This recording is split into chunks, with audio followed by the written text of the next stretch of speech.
Thank you all for joining me today. I'm Amnila Hernandez. I'm an MHPSS counselor here in City West. Would you like to introduce yourselves? My name is Ogomna Lynch, a Nigerian and presently here. Thank you. My name is Bright Adidiji. I'm a resident here as well. Thank you. My name is Malcolm Tungama. I'm Malawian from Malawi, but I'm a resident here currently. Thank you. Thank you very much for joining us here today. The idea is just to have a conversation. So we're marking World Mental Health Day, and we want to have discussions about how are you looking after yourself, what have you done in the past, what are you planning to do in the future. Mental Health Day is a day that marks the idea of looking after our mental health should be as important, just as important as our physical health. And by the conversation we're gonna have today, we're going to discover some of the things. So, because looking after ourselves, it's also doing little things in our daily basis. We're gonna start with a meditation, if that's okay with you. Perfect. Hi, and welcome to Headspace.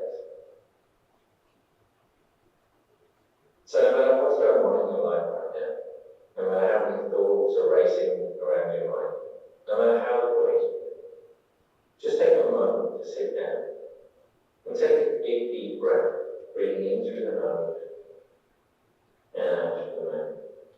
As you breathe in, a sense of taking in fresh air, the lungs expanding. As you breathe out, a sense of letting go of any stress in the body, in the mind, just feeling the muscles soften and relax. You can close your eyes if you like to, one more, breathing deeply in through the nose and out through the mouth. And just take a moment to pause, allow the thought to come and go, and then just gently open the eyes again.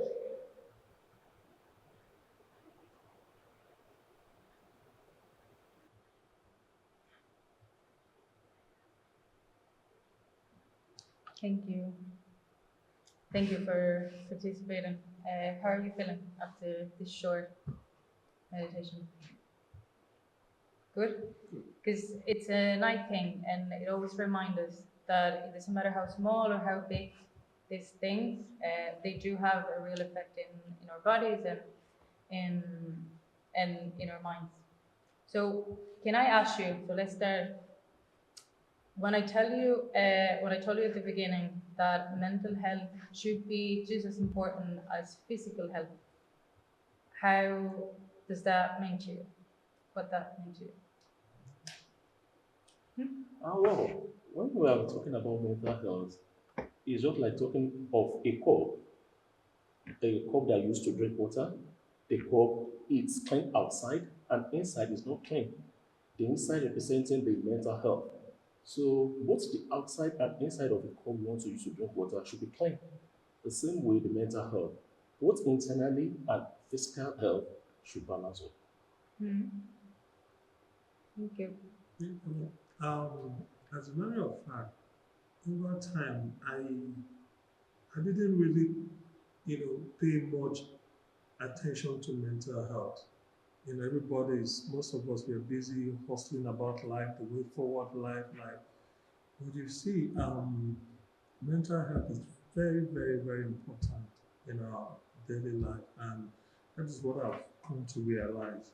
And like I said, from my own belief, exposure, you can be going through something and wouldn't know how to go about it, but exposure can help you learn. So my exposure now has helped me to learn that I need mental health to come out from any situation that I thought that I've been in and I wouldn't have ever come out of it. So it's a very, I feel and I know and I'm convinced that the issue of mental health is something that we must look into every day. It's very, very important. Thank you. Thank you. Just to I don't know what my colleagues have said. Um, Mental health is very important because I've come to realize and to accept that I have personally been regretting that you can't function well if you're not okay in the inside of you.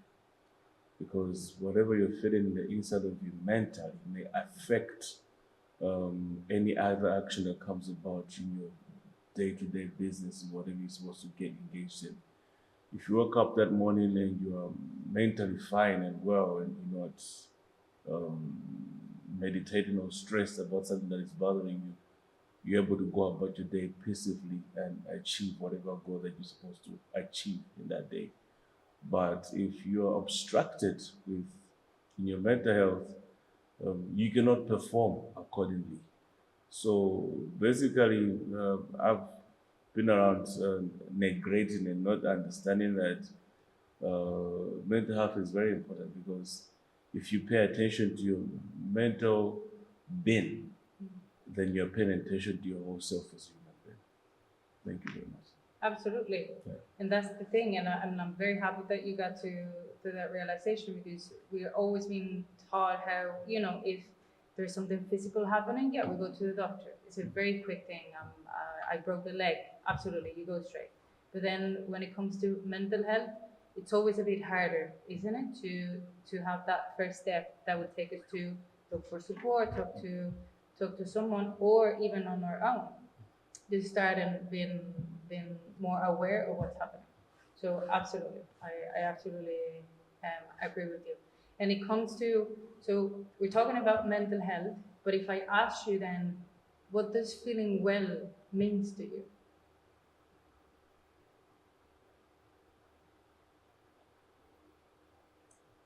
Oh, well, when we are talking about being well, it is relative.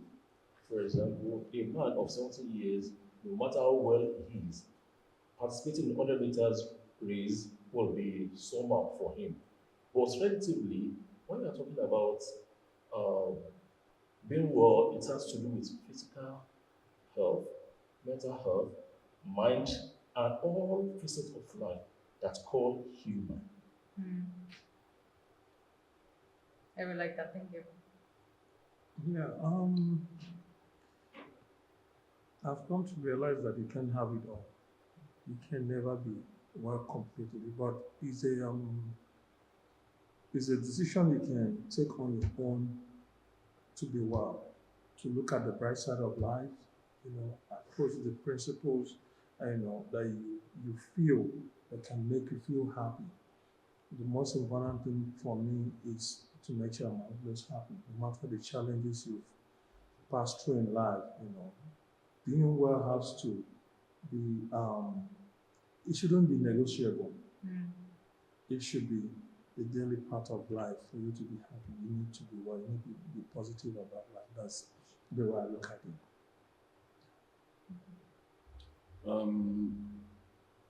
To my understanding, feeling well basically, when they say feeling well, um, is you making it well personally, is you um, having acceptance of other things that you don't want to accept. Because the things that are distracting you in your mind, in your mentally, um, if you dwell on them or still focus on them, you not feel well. Because sometimes it's not everything that you can deal with at that particular time. It's not anything that you get rid of at that particular time.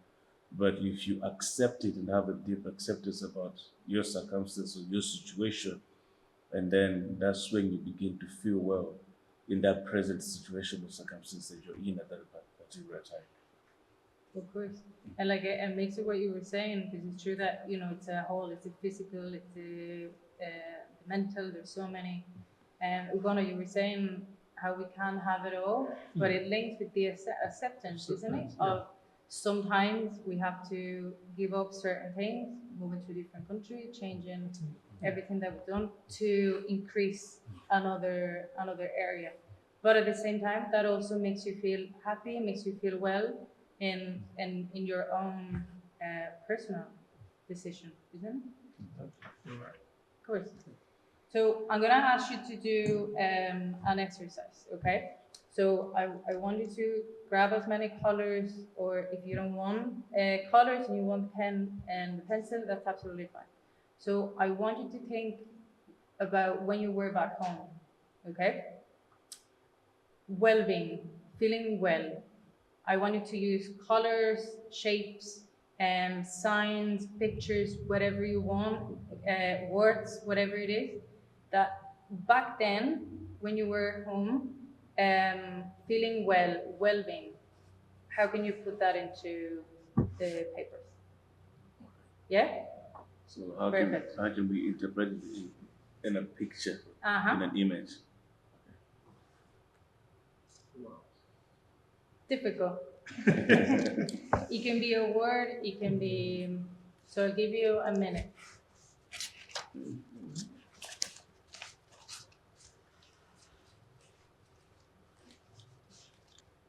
How do I go about this now? The first thing that comes to mind. So, well-being. How did I felt when I'm thinking about well-being in the past? Maybe not necessarily back home, but in the past.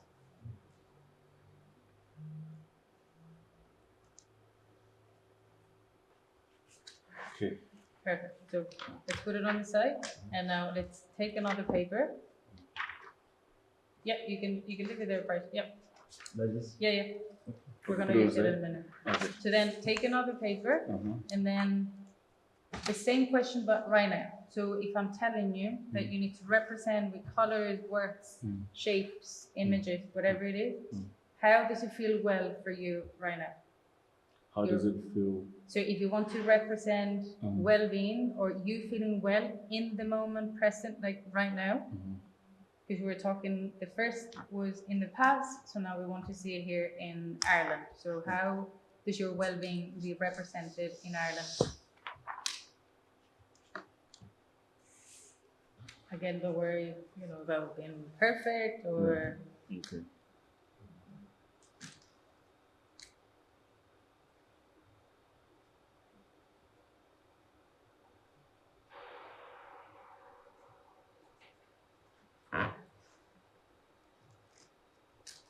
Perfect. So now you grab the two papers. Okay, so I asked you about the past back home. I asked you about here in Ireland. So again, you explain and compare both. So what is the difference? What were you saying about the past and what is happening now in the present? Okay. Do you want to explain what you did? Okay. In the past, honestly, I was living in uncertainty. I was living in fear. At the time, I said, "Is it finished?" You do your best and you fail, and there's no platform. There's no encouragement. Like time is passing by, and the odds. You look at the odds; they are against you.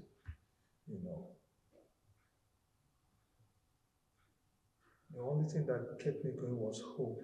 When I look at my vision, when I look at what I've done, yeah, there was no way forward, but I still had hope. That was what kept me going.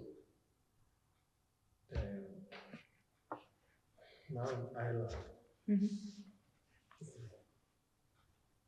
I am currently certain of my future.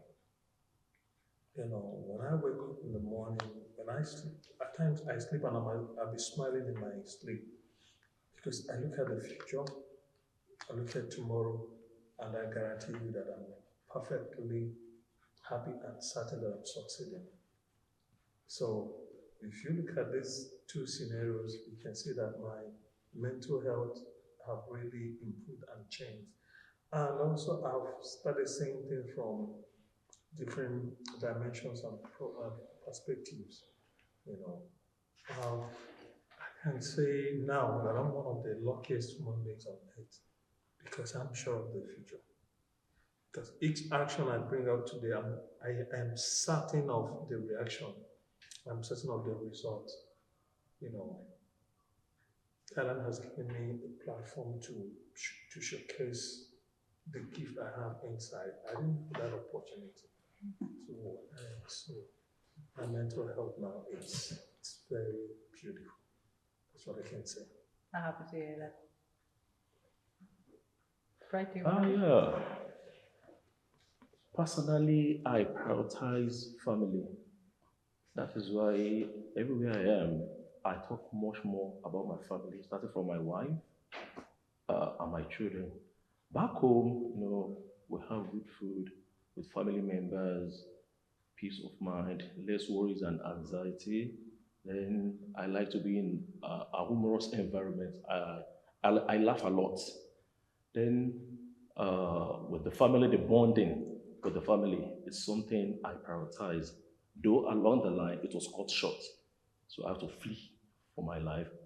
Coming down here, the turmoil of what happened in the past, of what cut me short, back home, now starts forming, starts coming together, and that make me to mentally, I broke down.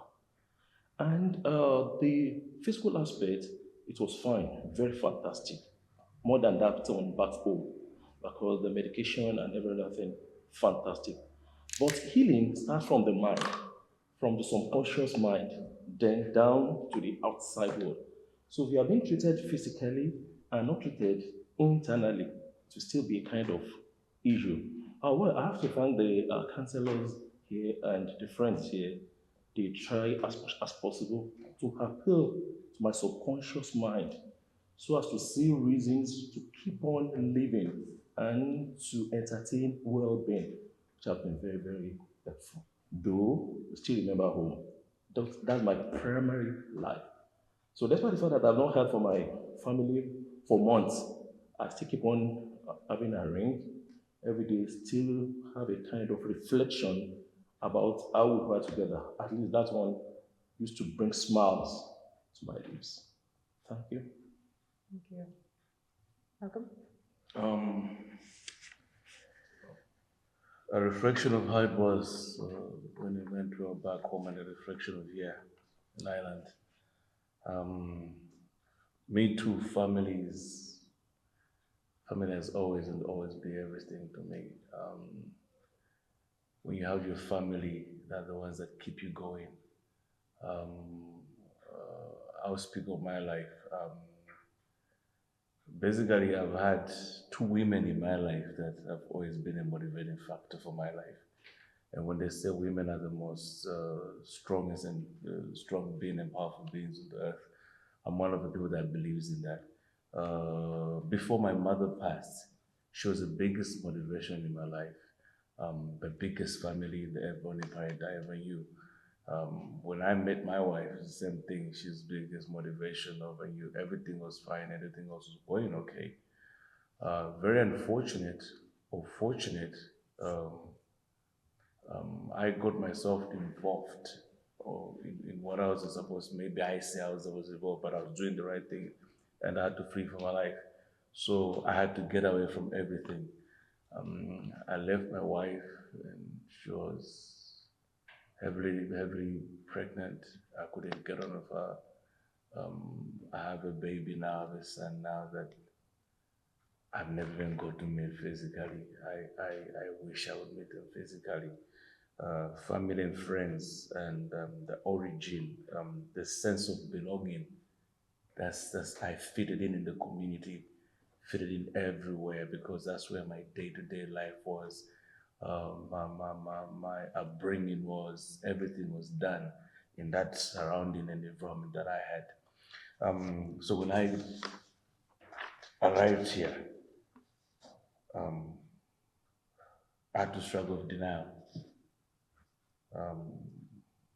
looking at what I'm going through in the whole process. And then I have to pass through acceptance.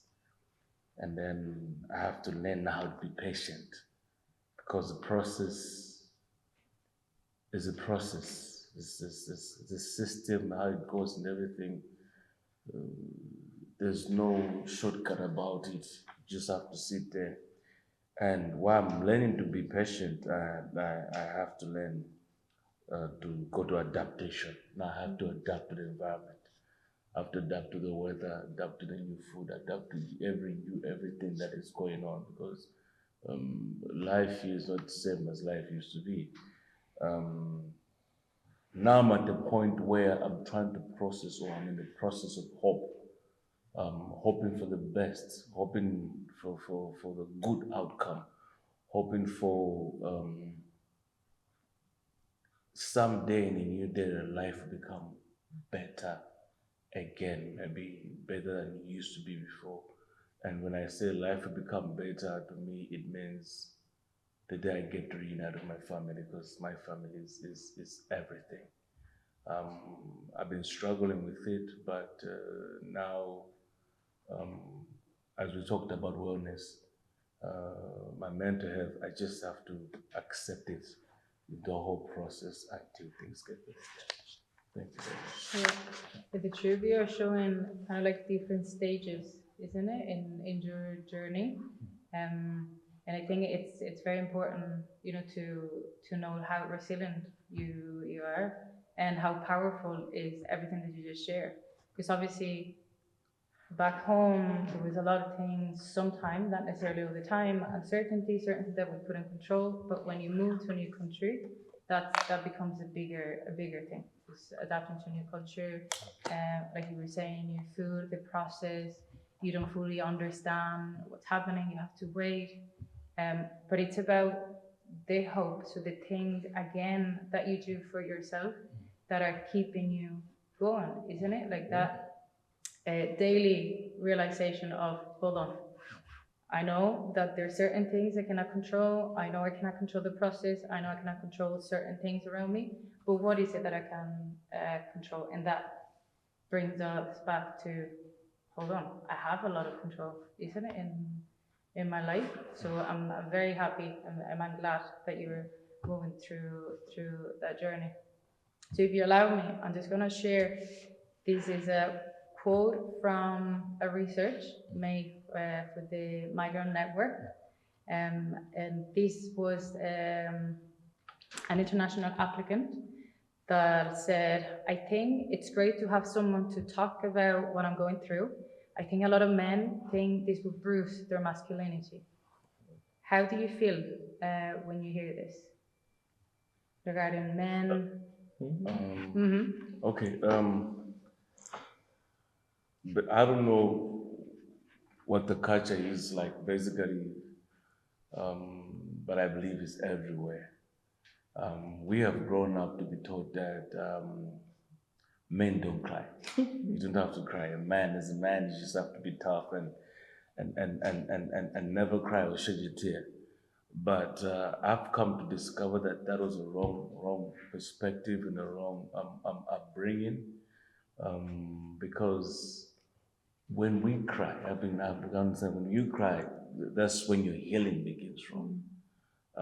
When you let out, when you vent out what you feel, sometimes you cannot really just talk, but when you cry out and when you vent out, that's the strongest tool of your mental health. When you're able to talk to someone, if there's a chance like this, and when you're able to sit down and express how you feel in the inside of you, that's much better. But just because we've been brought up in that environment where men are just supposed to act tough, we're not tough, but we want to act tough.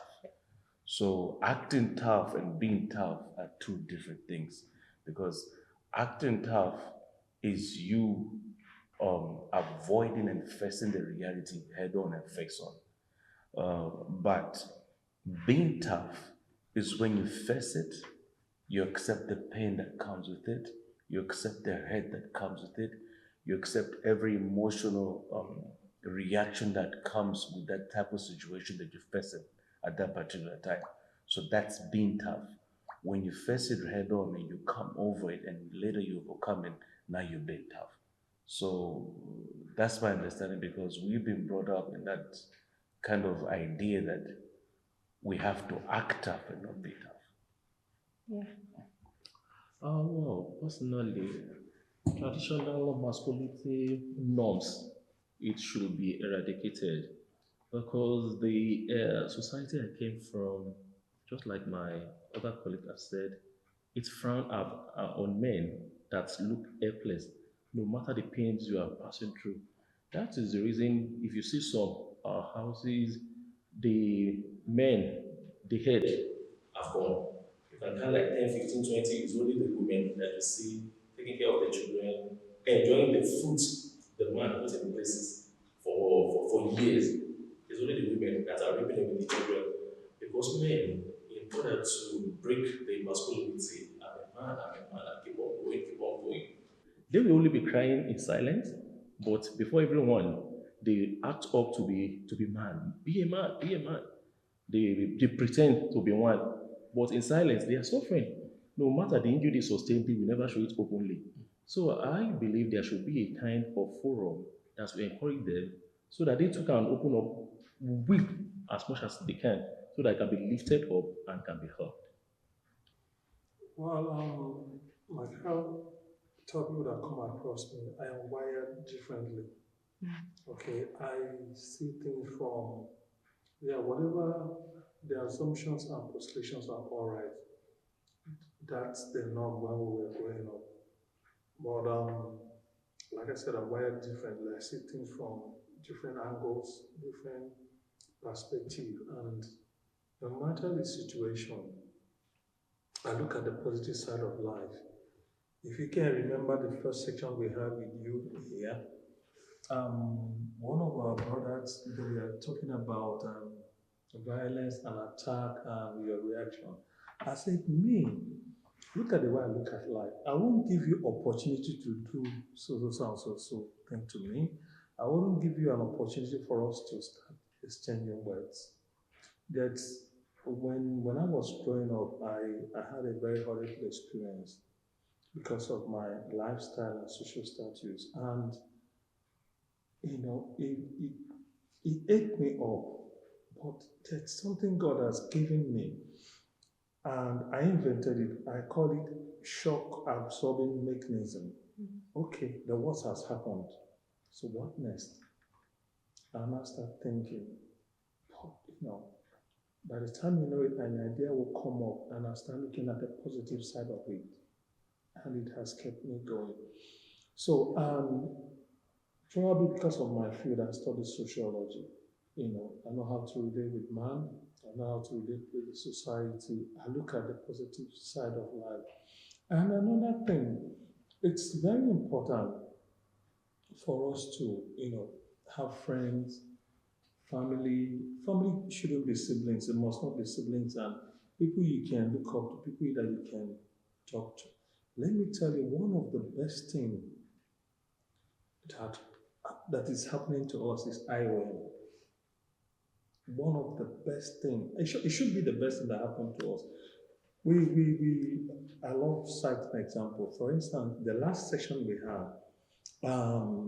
we wrote things like this, and you instructed us to write things, positive things, for each other, and you handed up one of the write up to me, and you were sharing it, and I read it and I sticked it on my diary. And he said, I came here to tell you, do not give up. Everything will be okay. God will. And I stuck it here. And I'm telling you, last month I opened up my dictionary and my diary and I looked at it and I started smiling. Yeah, we can't keep on buckling up. We need to. We're not created to buckle up things. I understand, probably because of where we are coming from.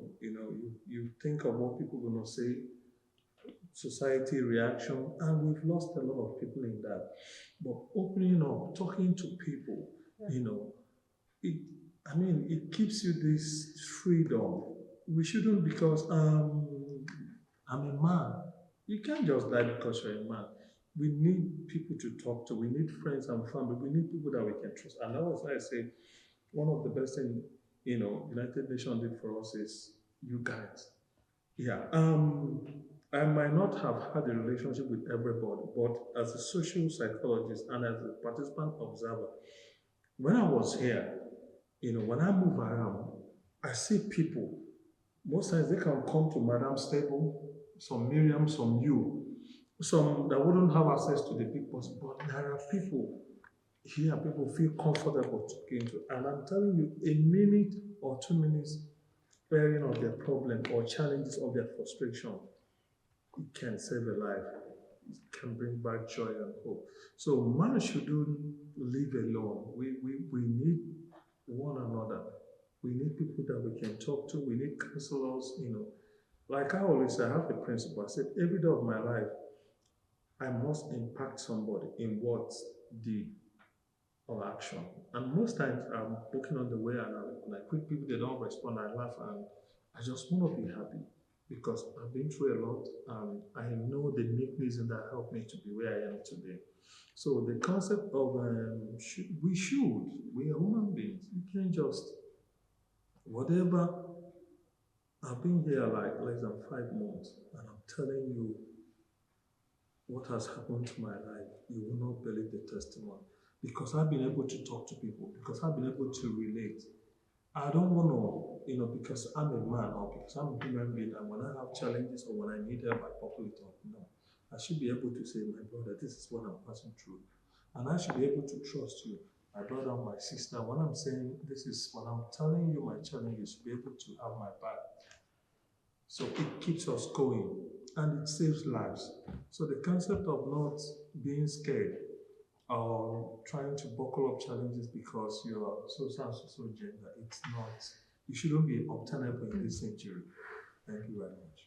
Thank you. Yeah. And I'm really, really grateful for your words and thank you very much. Because it's true, and the two of you came to the realization, we might be told something, we grew up, and obviously fighting that, it's very hard, because when you've been told something for so long, it can be a bit tough, isn't it? Yeah. But you realize that talking to someone, sharing the struggle, being able to, look for that, and you were saying, saving life, because you never know, and I'm not only talking, from the professional side, friends, sharing that with a friend, with a colleague, someone that can just tell you it's gonna be okay. Yeah. So I'm really, really happy that that you guys see this. So you know that some people might be listening and seeing our conversation. Can you share with us a piece of advice that you would share with them to, look after their well-being and be in the space that you are right now? For me, I would encourage anyone passing through anything to talk to somebody. It is very, very important. And like I said, when I look at my situation and from where I'm coming from, I advise the needs. Like I said, it's shock absorbing mechanism. So, and it works for me. So, happiness comes from inside, but most times, human beings need to be reminded that you need to be happy. Yeah. And we usually take it for granted. So, I encourage anybody, whenever you're having challenges, look at people around you that you feel you can trust. Feel that it doesn't matter. Even if they say it outside, the most important thing is your happiness. The most important thing is you saving you. So talk to people, engage in activities that can make you happy, free your mind, laugh always, like my brother said. I laugh a lot and keeps me going too. That's my own advice. It's very, very important that we need to start opening up, talking to people, seeking counsel. When I say seeking counsel, from where we're coming from, it is a luxury. But you can talk to people, you can belong to clubs, society, organizations, they can keep you going. That's my own advice. Thank you. Thank you. Malcolm? My advice would be, I'd advise someone out there today that the most important thing should be, you should vent out fully. You can't find a problem or identify a problem or if it's not been diagnosed. But if you diagnose it and you know exactly what's going on, that's when you're able to address it. So when you venting out, I think is the basically the starting point. And I would share my own example. When I first came in, I kept a lot to myself. It was just filling up in the inside of me, just piling up in the inside of me. So I gave myself questions and I gave myself answers.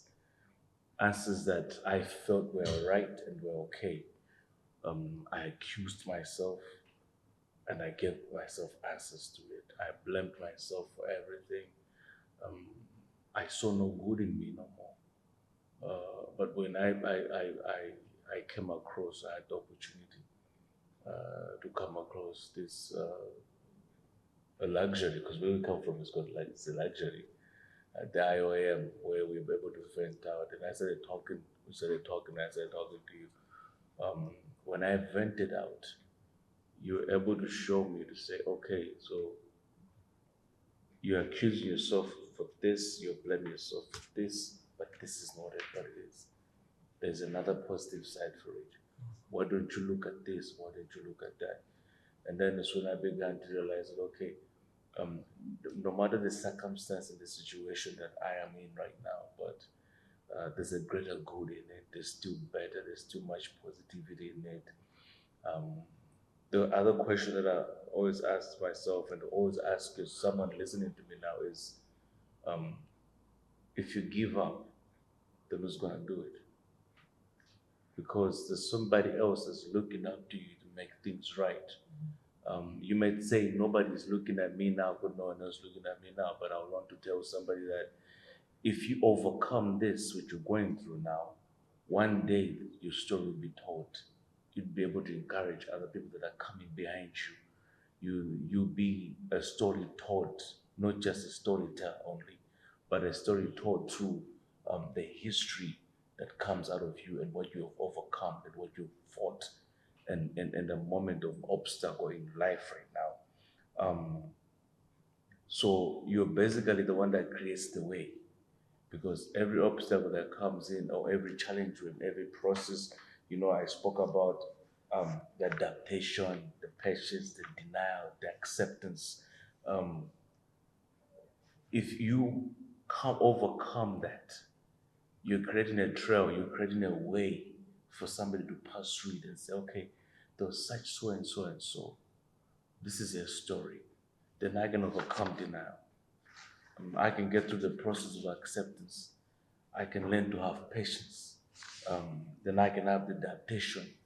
And that will take you to a process of hope where you are hoping, you're being hopeful, but with a greater faith because you know something good is coming your way. So I'll tell someone right now to say, don't give up. Don't think you're the end or you're the worst, because you're not the worst. Um, my story is different. My brother's story is different.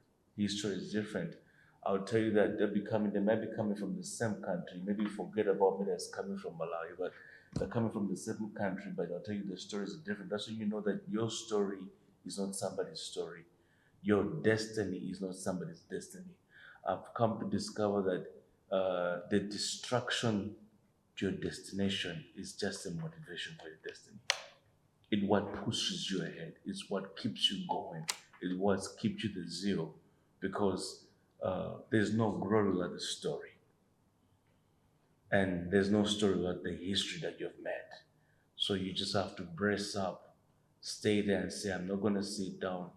I'm not gonna go down like this, but I'm going up for greatness, no matter what, and I'm gonna overcome and help lift up others that have been there, that are behind me, that will go through the same situation, and they'll be able to be motivated and see greatness ahead because of the difficulties I had, because of the struggles I had, because of the tough things that I had to go through, but I still made it. And they'll be telling themselves they're still gonna make it." Thank you very much. Yeah, in the time past, when I heard someone committing suicide, I conclude this person must be from outer space, from other planets. How could you kill yourself? It doesn't make sense. How could you? It's very easy to say, but until I started having issues it got to a time I used to give people advice. I'm very good at it. People see me as a kind of so as a kind of person, a pillar to run to. But getting here, when I lost everything, I, that have been providing help, now need help. I can't agree I need help. So I just have to shield. And I really appreciate the IOM people. In fact, they have foresight. I wouldn't know they noticed me. I wouldn't know. I just want to end it all unconsciously. Not me, but unconsciously because I'm just tired. I'm tired of moving. I'm tired of keep on moving. So I wouldn't know at times I just walk here and there empty. I was very, very even in the middle of the night I will be roaming about without knowing what I'm doing because I just want to end it all. But how to end it, I don't know. I just want to end it all. So I will advise someone if you are in need, please ask. Ask for help. Don't believe you are a man, you keep on going. Realize you have weaknesses and you have strength. I prioritized my strength over my weaknesses. That that people have been coming to ask for help. Now going to someone to ask for help, no. But our counselor here, she did a very good job on me. Every now and then, she will send mail to me. Can you make it? Even if I said, I thought I will dodge her, that no, I can't make it. She will still say, okay, I will arrange for another time for you. Can you come again around 3 o'clock? I say, oh, leave me alone, just leave me alone. But I just have to let me go and see her. The way she asked questions, she asked that question. What do you think about this? Do you think it can work? Why do those questions? They are thought-provoking questions that make somebody to think. Which I have to appreciate her. And she gave me a lot of exercises too, at least to practice breathe in, breathe out, count five, all those stuff. They are really helpful. So we should. I also advise people that they engage in activities that promote joy and fulfillment. They should not see that as as the end of their life. There should be continuity. So just think of anything like myself. I love to write. So I was encouraged to meet Mariam and Rukayat to give me writing material. So I keep on writing. I can wake up in the middle of the night and just sit down and start writing. And that brings me joy. And little by little, I was able to retrace my step. And also, I will advise people to embrace the challenge as opportunity for growth and learning. Yeah, I said it, I'm learning for the first time why people commit suicide. I couldn't believe a normal human how could you commit suicide. No, it's not possible. But now I know millions can commit suicide. If I, that I see myself as a source of strength, can be so devastated that there is no coherency in what I'm doing. So that one give me a kind of things to think about, a kind of challenges that, well, if it's possible for me to overcome that challenge, yeah, everyone can. So we should now cultivate meaningful relationship. All those however people, friends here, we should see them as our friends, as a pillar, as a kind of support for us. So I thank you so much. I appreciate it. I'm so grateful to be part of this. I'm really grateful for your works. I really, really appreciate each one of you. And I just want to finish this thanking you so much for your kind words to IOM, to me, to the team, but also to yourself. Because it's so important, and you make sure during our conversation that you're the focus. That sometimes we tend to forget that we're our own, so we have to put ourselves first. And thank you very much. Each one of you has shown us that looking after your mental health looks a bit different. We all have our different things, but they're all still very, very important. And like I was saying at the beginning, on this World Mental Health Day, let's remember that mental health is not a luxury, it's a right. And that, yeah, we're stronger when we take care of ourselves and each other. So thank you very much for this. Thank you very much. Thank you very much for your sharing this experience with us. We appreciate it.